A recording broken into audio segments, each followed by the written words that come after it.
The warning arrived just after dawn, carried by a young German reconnaissance officer whose motorcycle was coated in mud, ice, and dust from roads that barely deserved to be called roads. His face was pale from exhaustion. His gloves were torn. His eyes showed the kind of urgency that usually made commanders pay attention.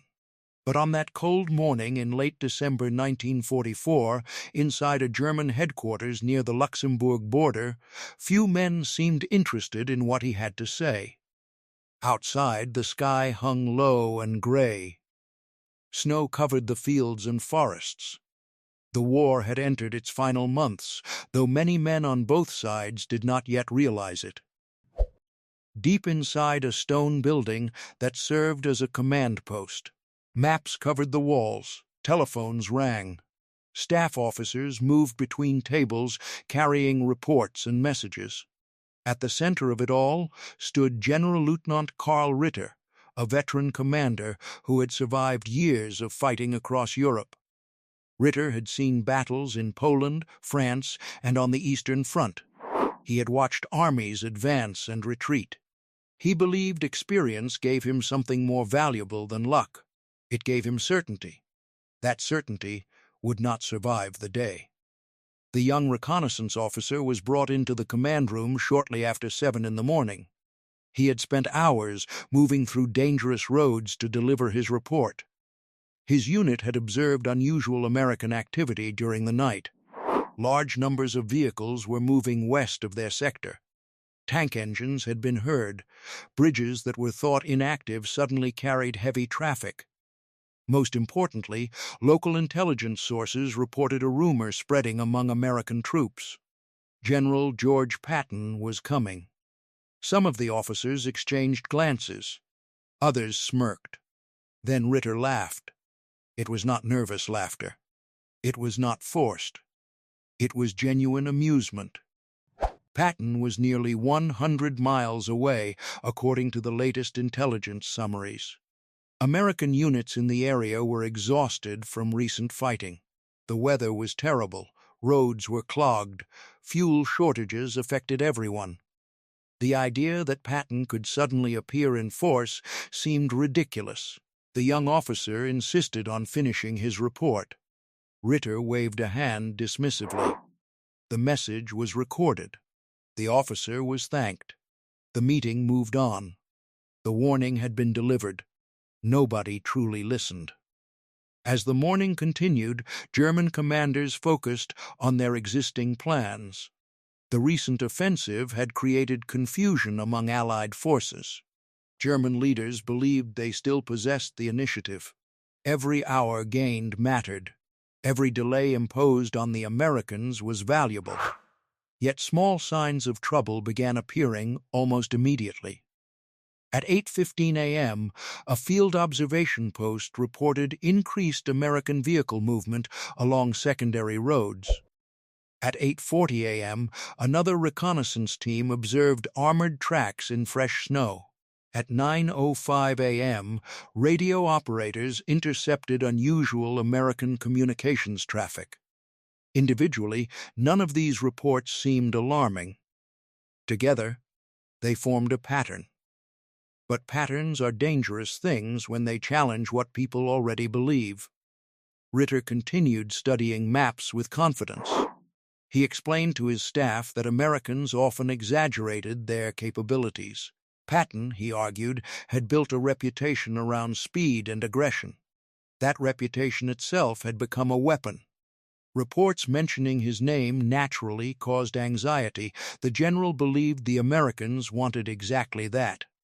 Fear, confusion, overreaction, he refused to give them the satisfaction. Meanwhile, miles away, American forces were moving. Engines growled through frozen forests. Columns of Sherman tanks rolled along icy roads. Truck convoys stretched for miles. Military police directed traffic at crowded intersections. Mechanics worked without rest. Drivers fought fatigue. Officers checked maps under weak winter sunlight. At the center of this enormous movement stood one man. General George S. Patton, Patton understood something many commanders did not. Speed was not simply movement.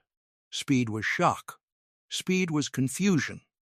Speed was the destruction of an enemy's ability to think clearly. Again and again throughout the war, Patton had demonstrated that armies could move faster than opponents considered possible. He demanded relentless action from his subordinates. Delays irritated him. Excuses irritated him even more. His Third Army had become famous for rapid advances. German officers knew this. Many respected it. Some feared it. A few dismissed it. Karl Ritter belonged to the last group. At 10:00 a.m., another messenger arrived. This one came from a frontline infantry regiment. American armored reconnaissance vehicles had been spotted farther east than expected. The report created brief discussion. Ritter examined the information carefully. Then he reached the same conclusion. Local probe. Nothing more. The Americans were testing defenses. There was no cause for alarm. The meeting ended. The report joined dozens of others stacked neatly on a table. Outside, snow continued falling. By late morning, the first real cracks began appearing. A communications line suddenly went silent. Engineers assumed weather damage. Then a second line stopped transmitting. Soon afterward, a third. Field commanders requested clarification. Headquarters promised answers. But answers never came.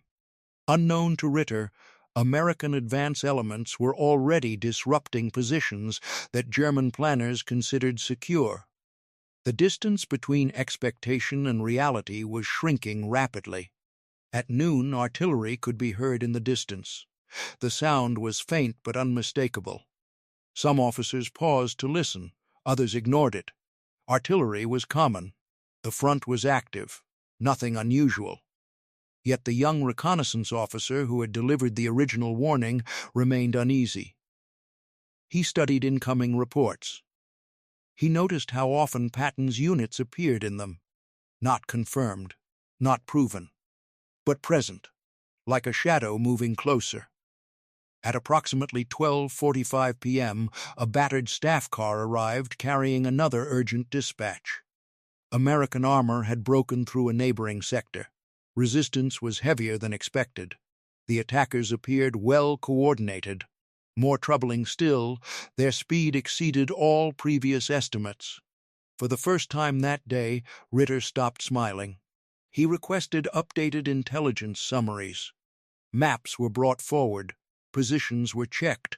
Reports were compared. The picture remained incomplete. But uncertainty had entered the room. And uncertainty has a way of spreading. By early afternoon, artillery fire intensified. Windows rattled. Telephones rang continuously. Messages arrived faster than clerks could organize them. Units requested ammunition. Others requested reinforcements. Several requested permission to withdraw. Ritter rejected most of those requests. He remained convinced that the situation could be stabilized. Experienced commanders understood that confusion often exaggerated battlefield problems. Many crises looked worse than they truly were. The key was maintaining control. The key was refusing panic. The key was confidence. Unfortunately for Ritter, confidence only works when reality agrees with it. At 1:30 p.m., reality arrived. A forward headquarters reported direct contact with major American armored forces. Not reconnaissance vehicles, not small probes, not isolated patrols. Major forces. The report included a detail that immediately caught everyone's attention. Witnesses identified markings belonging to Patton's Third Army. Silence settled over the command room. The same room that had echoed with laughter only hours earlier now felt strangely cold. Staff officers stared at maps. Some checked watches. Others reviewed reports that had previously been dismissed. The pieces suddenly fit together. Every warning, every observation, every intercepted transmission, every unexplained movement. They had all pointed toward the same conclusion. Patton was coming, and he was already much closer than anyone believed. Ritter immediately ordered new defensive positions prepared. Reserve units were alerted. Artillery batteries received fresh instructions. Messages were sent throughout the sector. But battlefield momentum is a difficult thing to reverse, especially when an opponent gains it first.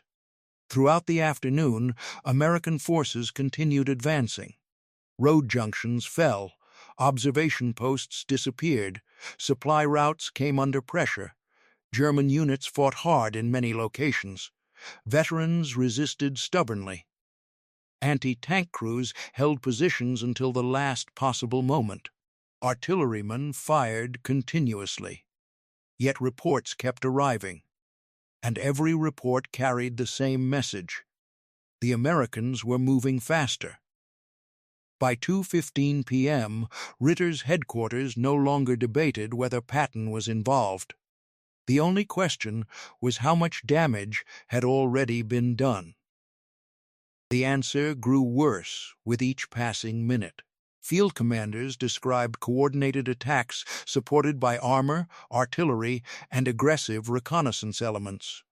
American units appeared willing to exploit every weakness. They bypassed strongpoints. They seized opportunities immediately. They maintained pressure constantly. These were classic Patton methods. What had begun as skepticism was becoming alarm. At 3:00 p.m., another disaster struck. A key crossroads that German planners considered essential for movement and supply was lost. Its capture threatened communications across a large area. The consequences spread instantly. Orders arrived late. Supplies arrived late. Reinforcements arrived late. The battlefield began slipping beyond headquarters control. For commanders, few experiences are more frightening than losing awareness. Battles are difficult enough when information is accurate. When information becomes fragmented, every decision feels like a gamble. Karl Ritter now faced exactly that problem. Reports contradicted one another. Unit locations became uncertain. Communication failures multiplied. The confident picture he had carried that morning no longer existed. By 4 p.m., exhausted staff officers moved through hallways carrying stacks of messages. Telephones never stopped ringing. Maps required constant updating. Outside, vehicles arrived and departed continuously. The headquarters itself felt different. The easy confidence was gone. The laughter was gone. Even conversations sounded quieter. People sensed something important was happening. Something irreversible. The young reconnaissance officer watched it all unfold. He remembered the morning meeting. He remembered the laughter. He remembered how easily his warning had been dismissed. Now nobody laughed. At 4:40 p.m., American artillery began reaching positions dangerously close to headquarters. The distant sounds heard earlier had become unmistakably near. Windows shook. Dust drifted from ceilings. Officers exchanged nervous looks. Emergency relocation plans were reviewed. The front was moving, and it was moving toward them. Ritter remained determined to restore order. To his credit, he did not collapse under pressure. He continued issuing commands. He continued coordinating defenses. He continued trying to stabilize the situation. But determination cannot create time. And time was exactly what Patton had taken away. Every mile gained by American forces reduced available options. Every delayed decision became more costly. Every lost road narrowed future choices. The battle increasingly followed Patton's timetable rather than Ritter's. Shortly after 5:00 p.m., confirmation finally arrived. Multiple American armored columns had advanced farther in 6 hours than German intelligence believed possible under existing weather conditions. The realization stunned headquarters. All previous calculations had been wrong. Not slightly wrong. Fundamentally wrong. They had underestimated both Patton's speed and his willingness to push men and machines beyond expected limits. The consequences now stood visible on maps spread across every table. The battlefield had changed. And it had changed fast. Outside, daylight began fading. Winter darkness approached. Normally, night offered opportunities to regroup, to reorganize, to recover. But Patton often treated darkness differently. Where others paused, he continued. Where others rested, he advanced. German commanders understood this all too well. The coming night promised little comfort. At approximately 6:10 p.m., 6 hours after the original warning had been dismissed, Ritter stood silently before a large operations map. Several positions marked that morning no longer existed. Others were under severe pressure. Fresh reports continued arriving. None were encouraging. The room remained quiet. No one needed to explain what had happened. Everyone understood. The warning had been correct. The reconnaissance officer had been correct. The reports had been correct. Patton had arrived. And the laughter that greeted his name had vanished long ago. For a moment, Ritter simply stared at the map. The confidence of morning felt distant now, almost unreal. War has a brutal way of punishing assumptions. It rewards preparation. It rewards adaptability. Most of all, it rewards those who respect their opponents. Ritter had underestimated a man whose entire reputation was built on doing what others considered impossible. That mistake had cost him dearly. As darkness settled across the battlefield, American forces continued pushing forward. Tank engines echoed through frozen valleys. Artillery flashes illuminated distant hills. Supply trucks rolled endlessly along crowded roads. The offensive continued. The pressure continued. The momentum continued. And somewhere beyond the front lines, George Patton was already thinking about the next objective. That may be the most remarkable part of the story. For the German headquarters, those 6 hours felt like a disaster unfolding at incredible speed. For Patton, it was simply another day of war, another opportunity seized, another enemy caught off balance, another reminder that speed itself could be a weapon. Years later, many veterans would remember the battles, the explosions, the freezing weather, and the endless uncertainty of those final months in Europe. But beneath all those memories remained a lesson as old as warfare itself. The greatest danger is not always the enemy you can see. Sometimes it is the warning you refuse to believe. On that winter day, a tired reconnaissance officer carried the truth through snow and danger. He delivered it directly into the hands of men who needed it most. The truth arrived on time. The response did not. And 6 hours after a German general laughed at the thought of Patton coming, he stood in silence, watching the consequences unfold across a battlefield that no longer belonged to him. The laughter ended. The advance did not.